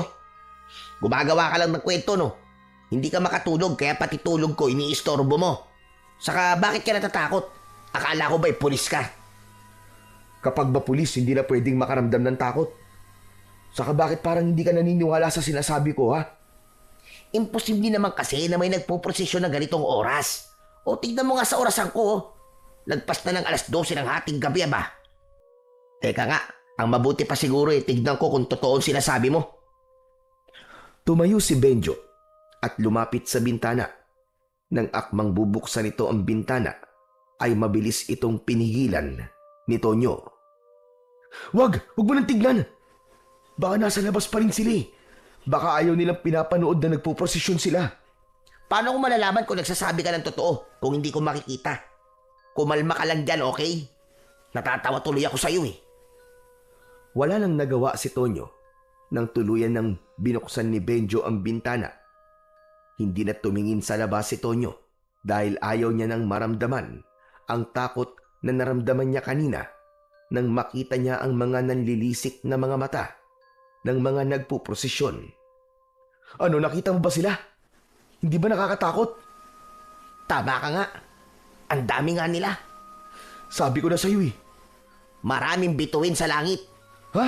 Ano ba sinasabi mo? Doon na sumilip sa bintana si Tonyo. Nagtaka siya dahil kahit isang tao ay wala siyang nakita sa labas ng bahay ni na Jeffrey.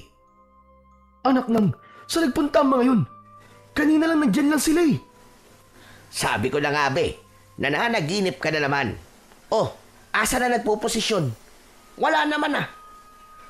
Sigurado ako tol na nandyan sila. Pero bakit ang bilis nilang nawala? Sa dami nila sigurado ako na hindi nila kayang makaalis dyan ng ganong kabilis. Isa lang ang ibig sabihin nun.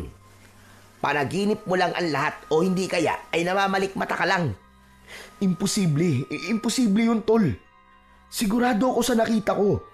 Hindi yun imahinasyon. Alam mo, tol, mabuti pang matulog ka na. Masyado ka kasi nagpupuyat kaya kung ano-anong nakikita mo eh. Saka sa susunod, huwag mo namang istorboy ng pagtulog ko. Mahihirapan na naman ako nitong makabalik sa pagtulog eh. Pero itulog mo na lang yan.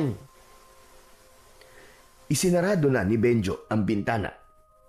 Tinapik nito sa balikat ang nakatulalang si Tonyo at saka ito bumalik sa pagkakahiga sa papag. Nanatiling nakatayo si Tonyo sa tabi ng bintana. Labis ang kanyang pagtataka sa nangyari. Hindi pa rin siya makapaniwala na ganun kabilis na wala ang mga tao sa labas. Bigla niya tuloy kinwestiyon kung totoo ba o hindi ang prosesyon na nakita niya kanina. Kinabukasan ng umaga, hanggang sa almusal, ay tila wala pa rin si Tonyo sa sarili. Iniisip niya pa rin kasi ang nangyari kagabi. Halos hindi niya ginagalaw ang pagkain na nasa kanyang harapan at lumamig na rin ang kape niya. Tonyo, ayos ka lang ba? Kanina ka pa nakatulala dyan ah. Nako, malamang iniisip niya pa rin yung sinasabi niyang prosesyon na nakita niya kagabi. Ha? Anong posisyon? Kaninang hating gabi kasi, may nakita akong mga taong nagpuprosesyon. Huminto pa nga silang lahat sa tapat ng bahay niyo eh. Tapos bigla silang tumingin sa akin. Parang galit na galit sila na pinapanood ko sila. Pero nung si Benjo nang tumingin, aba, akalain mo na wala sila? Jeffrey, ikaw na nga kumausap diyan kay Tonyo. Sabihin mo kung may prosesyon nga ba rito sa baryo nyo ng ganong oras. Walang prosesyon dito ng hating gabi, Tonyo. Sigurado ka ba talaga sa nakita mo? Sigurado ako, Jeffrey. Hindi ako namamalikmata lang. Pero Chong, imposible talaga yung sinasabi mo eh. Baka naman pagod o kulang ka lang sa tulog. Kaya kung ano-ano mga nakikita mo. Yan nga din ang sinabi ko sa kanya eh. Alam mo, ang mabuti pa siguro ay magpunta tayo mamaya sa ilog. Maligo ulit tayo ron para naman may masmasang ka. Saka huwag mo nang isipin kung ano mang nakita mo kagabi. Tanging marahang pagtango na lang ang naging tugon ni Tonyo kay Jeffrey. Pero nagkaroon siya ng kakaibang pakiramdam sa lugar na yon dahil sa prosesyong nakita niya kagabi. Ramdam niya na may mali, ngunit hindi niya matukoy kung ano yon. Pagkatapos mag-almusal, ay nagtungo na sina Tonyo sa ilog. Doon ay nalibang ni Tonyo ang kanyang sarili upang mawala na ang gumugulo sa kanyang isip. Kahit paano ay naaliw siya sa panghuhuli ng mga isda at paglangoy sa malalim na bahagi ng ilog. Nang mapagod na sila, ay umupo silang tatlo sa isang malapad na bato na nasa tabi ng ilog. Malapit na pala tayong bumalik sa Maynila. Balik na naman tayo sa normal nating buhay. Sinabi mo pa. Pero ayos lang kasi gano'n naman talaga eh. Maswerte pa rin tayo na may babalikan pa tayong trabaho. Kumusta naman pala yung paa mo? Parang simula nang dumating ka rito hindi na yung sumasakit ah. Siyempre, dahil to kay Clarissa. Sa gitna ng pag-uusap nila, ay isang matandang lalaki ang nakita nilang nakatingin sa kanila sa hindi kalayuan. Nanlalaki ang mga mata ng matandang lalaki na parabang may galit yun sa kanila. Hindi nagtagal ay umalis na ang matandang lalaki. Sino yung matandang lalaki na nakatingin sa atin kanina? Bakit parang may galit siya sa atin? Si Tatang Berting yun. Siyang namumuno dito sa aming baryo. Kasi siya ang pinakamatanda. Ganun talaga makatingin yun. Akala mo palaging galit. Pero normal lang yun sa kanya. Kasi malaki talaga ang mata niya. Grabe naman makatingin yun. Akala ko susuguri na tayo rito eh. Huwag niyo na lang pansinin si Tatang Berting. Ay, oo nga pala. Uuwi na muna ako sa bahay ha. Tutulungan ko pa kasi si tatay sa pagluluto eh. Kayo ba? Maya-maya pa siguro kami. Pero susunod na rin kami sa'yo. O siya, sige. Mauna na ako sa inyo ha. Mag-iingat kayo rito. Nang nakaalis na si Jeffrey, ay muling lumublob sina Tonyo at Benjo sa ilog. Habang naglalangoy, ay naramdaman ni Tonyo ang bahagyang pag-init ng kabal na nakasabit sa kanyang leeg. Bigla siyang natigilan dahil tila nagbigay ng babala ang kabal. Oh, nakatulala ka na naman dyan, tol. Huwag mong sabihin na iniisip mo pa rin yung sinasabi mong prosesyon kagabi. Hindi yon. Ito kasing kabal ko. Bigla siyang uminit. Kapag umiinit kasi to, ibig sabihin ay may mangyayaring hindi maganda. Kaya dapat ako maging handa. Ano namang hindi magandang mangyayari? Nasa ilog lang naman tayo. Hindi ko alam, Tol. Ang mabuti pa siguro umahon na tayo at umuwi na rin tayo. Ano ba yan? Bago pa lang ako nag-e-enjoy Kasi wala na si Jeffrey Kung ayaw mo sumama sa akin pabalik kay na Jeffrey, bahala ka sa buhay mo. Basta ako uuwi na. Oo na. Sasama na ako sa ipabalik. Ang KJ talaga nito. Tara na! Nang umahon na sina Tonyo sa ilog, ay napahinto si Tonyo nang may naramdaman siyang kakaiba sa paligid. Sa pag-ikot niya ng tingin, ay muli niyang nakita si Tatang Berting. Matiim yung nakatingin sa kanila ni Benjo. Gaya ng sinabi ni Jeffrey, ay hindi na lang niya pinansin ang matandang lalaki at naglakad na sila ni Benjo palayo sa ilog. Sa buong maghapon na lumipas, ay hindi na muna inisip ni Tonyo ang mga bagay na gumugulo sa kanyang isipan. Pagsapit ng gabi, habang tumutulong siya sa paghahain ng hapunan, ay may narinig silang boses ng isang matandang lalaki. Tinatawag nun ang pangalan ni Mang Sandro. Lumabas si Mang Sandro at sinundan ito ni Jeffrey. Sumunod na rin sina Tonyo at Benjo sa paglabas at naiwan si Lola Rosita sa kusina. Nagulat si Tonyo nang malaman na si Tatang Berting ang nasa labas. Biglang tumingin ang matandang lalaki kina Tonyo at Benjo. May bisita ka pala, Sandro. Dalawa pa. Bakit hindi mo sinabi sa akin ang bagay na ito? Paumanin, Tatang Berting. Ang anak ko kasi ay nagpapunta sa kanila rito. Galing sila sa syudad. Kahit na. Alam mo ang patakaran dito sa ating baryo. Total dalawang yung bisita. Ay ibigay mo sa akin ang isa. Mawalang galang na po, pero mga bisita ko po sila. Kaya dito po sila sa bahay namin nararapat. Hayaan nyo na lang po kami na mag-istima sa kanila. Hindi po ba ilang taon na kaming walang bisita rito tuwing piyesta. Kaya sana ay pagbigyan nyo muna kami sa pagkakataong ito. Hindi muna nagsalita si Tatang Berting na parabang nag-iisip ito habang sina Tonyo at Benjo ay nagtatakang nagkatinginan dahil pareho nilang hindi naiintindihan kung bakit kailangan ibigay ni na Jeffrey ang isa sa kanila ni Benjo kay Tatang Berting. Sige, pumapayag ako. Ngunit sa susunod na piyesta ay dapat mabahagian mo rin kami, Jeffrey. Opo, pangako po, Tatang Berting. Walang imik na tumalikod si Tatang Berting at saka yun naglakad palayo. Nang makabalik na sila sa loob ng bahay, ay agad na nagtanong si Tonyo kay Jeffrey. Tol, tanong lang, anong ibig sabihin ng pinag-uusapan nyo? Tama ba'y narinig namin? Gusto ni Tatang Berting na isa sa amin ni Benjo ang ibibigay nyo sa kanila? Oo, pero hindi naman literal na ibibigay sa kanya. Ang ibig sabihin ni Tatang Berting ay gusto niya na isa sa inyo ang tutuloy sa bahay niya. Bihira kasi kami magkaroon ng bisita dito sa baryo, lalo na tuwing piyesta.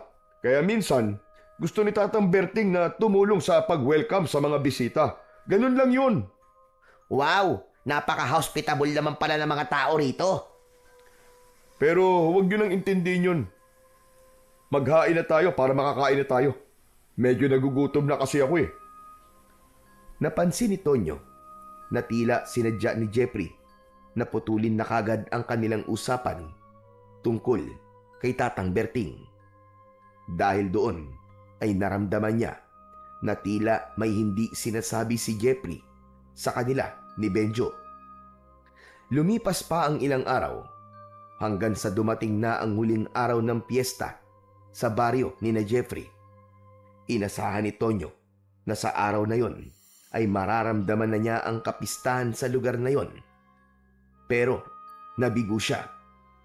Napansin niya na normal pa rin ang ginagawa ng mga tao roon. Walang nagkakatay ng manok o baboy na panghanda. Ngunit nang naalala niya ang sinabi ni Jeffrey na walang pera ang mga tao roon dahil sa nangyaring tagtuyot nung nakaraang buwan, kahit paano ay naunawaan na niya. Nang umagang yon, ay nakatambay lang sina Tonyo at Benjo sa labas ng bahay. Maya-maya pa ay lumapit si Jeffrey sa kanila. Akala ko ba ang sabi mo maghahanda kayo ngayong huling araw ng piyesta? Bakit hindi ko nakikitang nagkakatay ng kung anong hayop ang tatay mo, ha, Jeffrey? Bakit ba masyado kang atat? Dito sa pamilya namin, nakasanayan na namin na naghahanda kami sa gabi. Kaya mamayang gabi pa kami magkakatay ng kung anong ihahanda namin. Ayos kakaiba din ang trip nyo Pero ano bang ihahanda nyo? Basta, malalaman nyo rin mamaya. Oo nga pala, Jeffrey. Huling araw na pala natin dito sa baryo nyo, no? Maraming salamat kasi inimbitahan mo kami rito. Akala ko hindi na importante ang magbakasyon. Pero na-realize ko na hindi pala pwedeng puro trabaho na lang ako. Kailangan din na huminga ako paminsan-minsan. At masaya ako. Nakasama ko kayong dalawa ni Benjo sa bakasyon ko to. Masaya rin ako na narito kayo.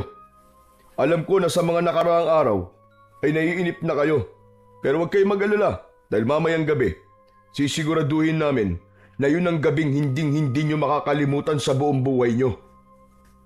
Matapos yung sabihin ni Jeffrey, ay ngumisi ito at saka ito tumalikod para maglakad pabalik sa loob ng bahay. Naguguluhang nagkatingi na naman ang magkaibigang Tonyo at Benjo. Pero walang nagsalita sa kanilang dalawa. May kakaiba na namang naramdaman si Tonyo kay Jeffrey. Napaisip din siya kung ano ang mangyayari mamayang gabi para masabi ni Jeffrey na ang gabing yon ay hinding-hindi nila malilimutan.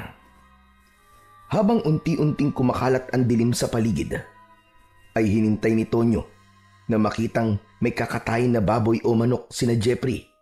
Pero hindi yun nangyari.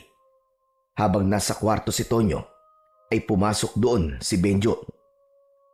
Tol, aalis pala muna ako Pupunta ako sa bahay ni na Clarissa. Bakit? Ano namang gagawin mo ron?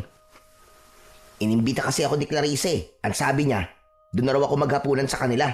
Baka gusto mo sumama para may pakilala na kita sa kanya. Wag na.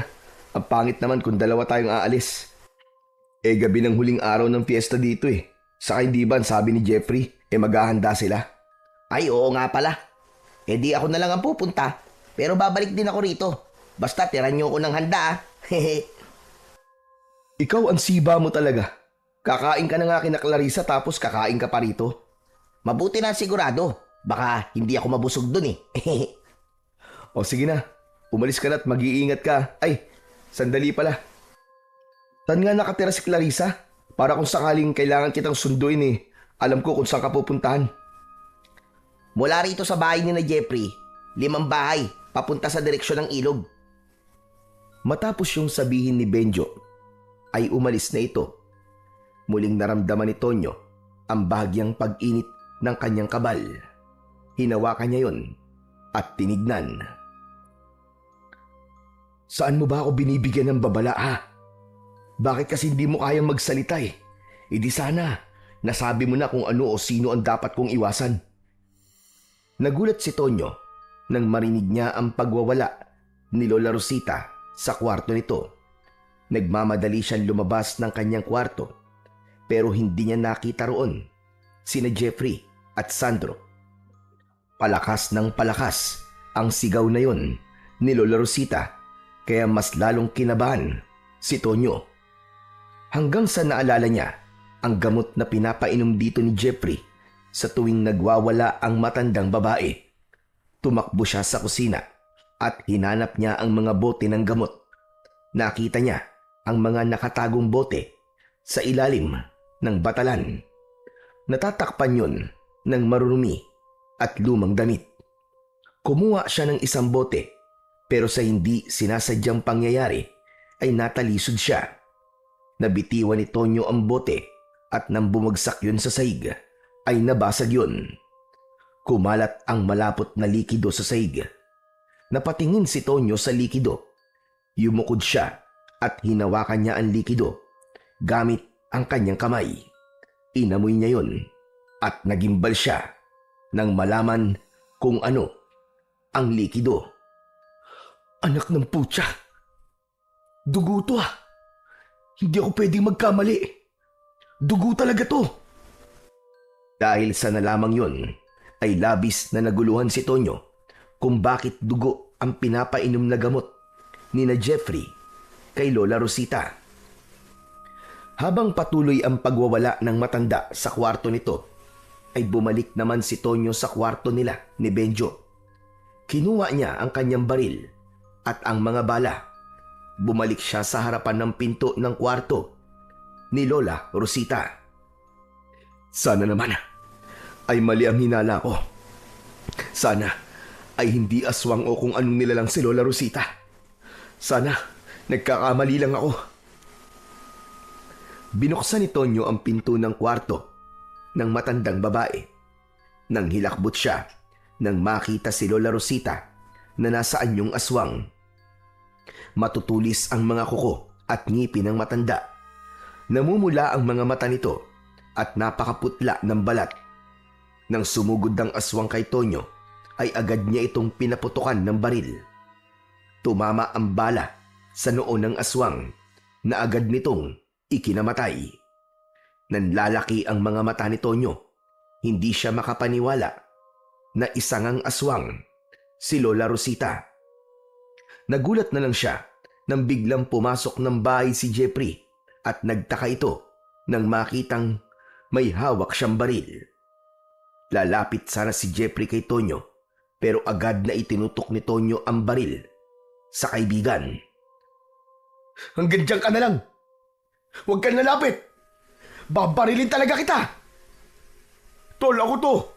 Ano ba nangyayari sa'yo? Alam ko ng aswang ang lola mo, hayop ka. At malamang aswang ka rin at ang tatay mo. Kaya mo ba ako inimbita rito? Ay para ako ang gawin yung handa? Ha? Kami ni Benjo?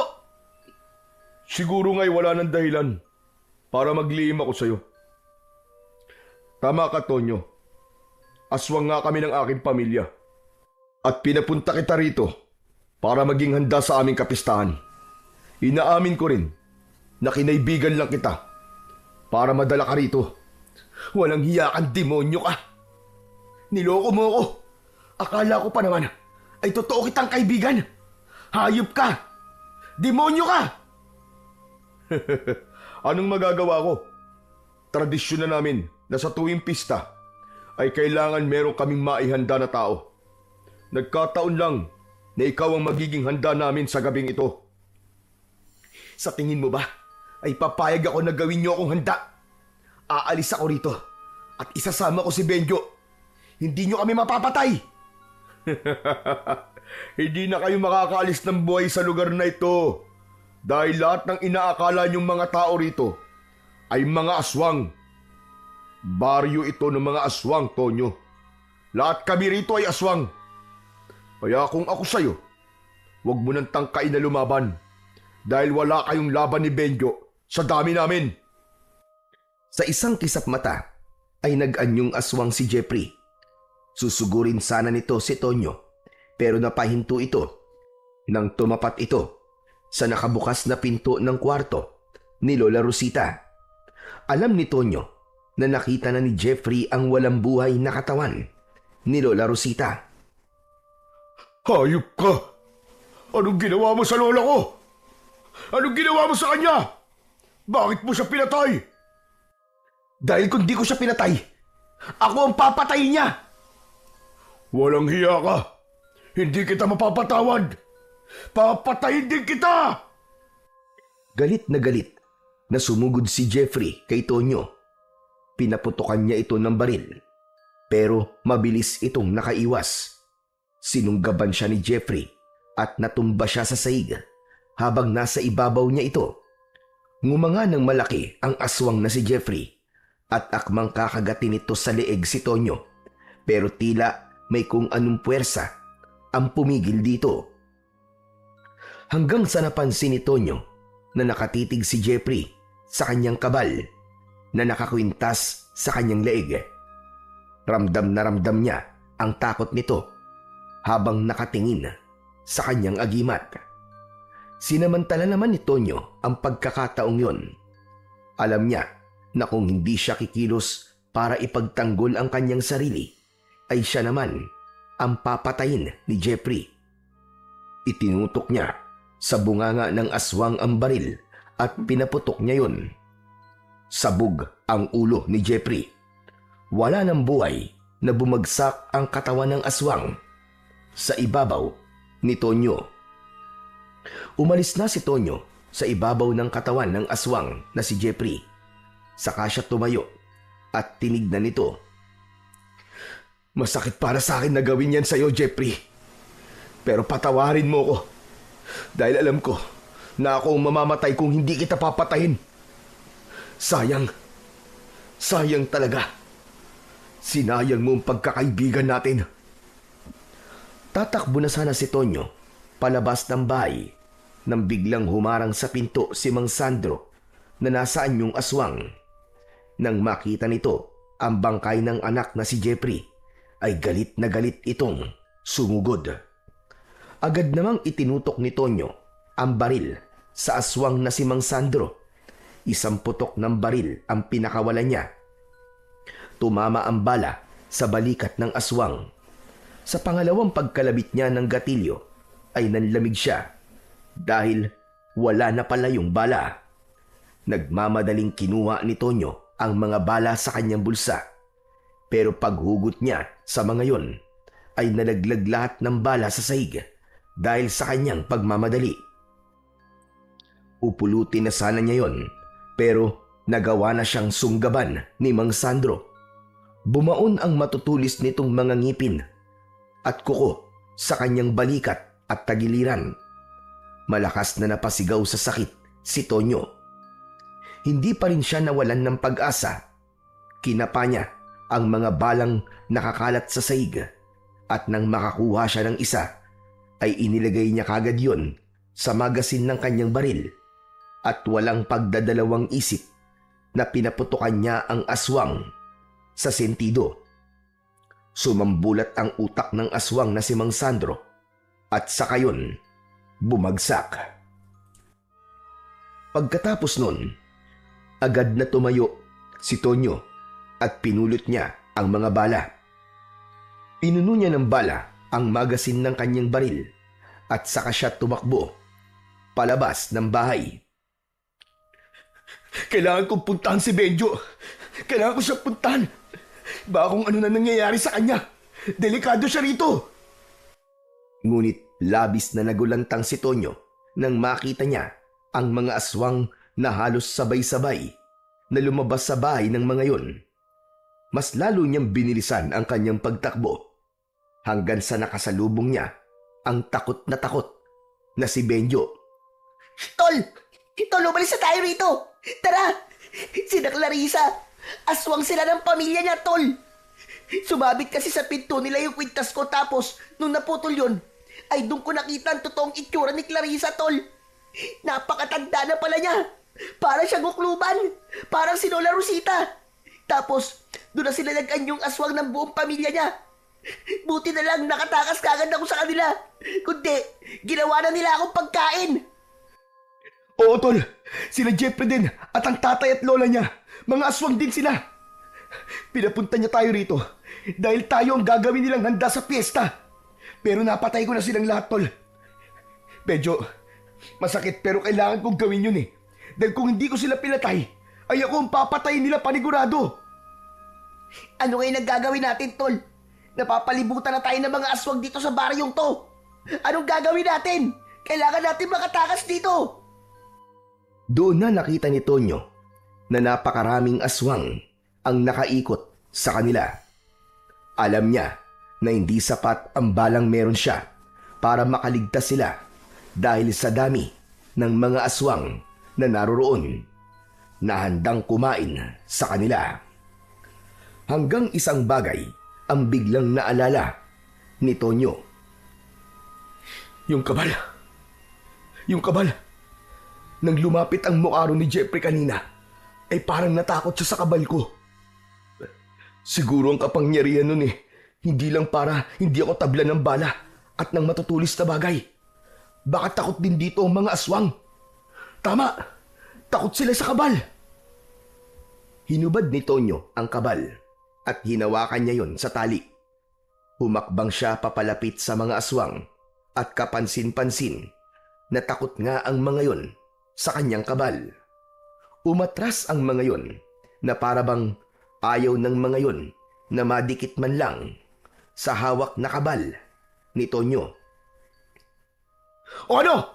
Ano kayo ngayon? Dito pala kayo takot ha? Sige, lumapit kayo! Lapit! Subukan niyo saktan kami! Ano? Lumapit kayo! Mga duwag pala kayo eh! Galit na umangil ang mga aswang na nakapalibot sa kanila. Pero hindi makalapit ang mga yon dahil sa agimat o kabal ni Tonyo. Nagpatuloy sa paglalakad si Tonyo habang hawak-hawak ang kabal. Si Benjo naman ay nakasunod lang sa kanya. Sa tuwing may magtatangkang aswang na umatake sa kanila, ay ihaharap lang ni Tonyo ang kabal rito at parang nasasaktan na umaatras ang mga aswang. Nang nakarating na sina Tonyo at Benjo sa may arko palabas ng baryo na yon, ay tila sumuko na ang mga aswang at hindi na sila sinundan ng mga yon. Doon na nagmamadaling tumakbo ang magkaibigan at walang ibang nasa isip nila kundi ang makalayo sa baryo ng mga aswang. Ligtas na nakabalik sa Maynila ang magkaibigang Tonyo at Benjo. Ngunit nanatiling sariwa sa kanilang isipan ang bangungot na naranasan nila sa baryo ng mga aswang. Pinili nilang manahimik at hindi nila ikinuwento sa iba ang mga nangyari dahil alam nilang walang maniniwala sa kanila. Pero para kay Tonyo, masakit na siya mismo ang pumatay sa kaibigan niyang si Jeffrey. Ngunit batid niyang yun ang nararapat upang mabuhay sila ni Benjo. Labis ang kanyang pasasalamat sa kabal na nagligtas sa kanilang dalawa. At dahil sa pangyayaring yun, natutunan ni Tonyo na wag basta magtitiwala sa ibang tao, lalo na't hindi pa niya ito masyadong kilala. Sa huli, napatunayan ng magkaibigan na walang halimaw o aswang ang makakatalo sa tapang at tiwala ng pusong nagmamalasakit sa bawat isa. Nakaligtas man sila sa baryo ng mga aswang, baon pa rin nila ang alaala ng takot na yun na habang buhay nilang hindi malilimutan. Muling sumikat ang araw sa kanilang daan. Tanda na sa bawat dilim ng panganib ay laging may liwanag na nagmumula sa tiwala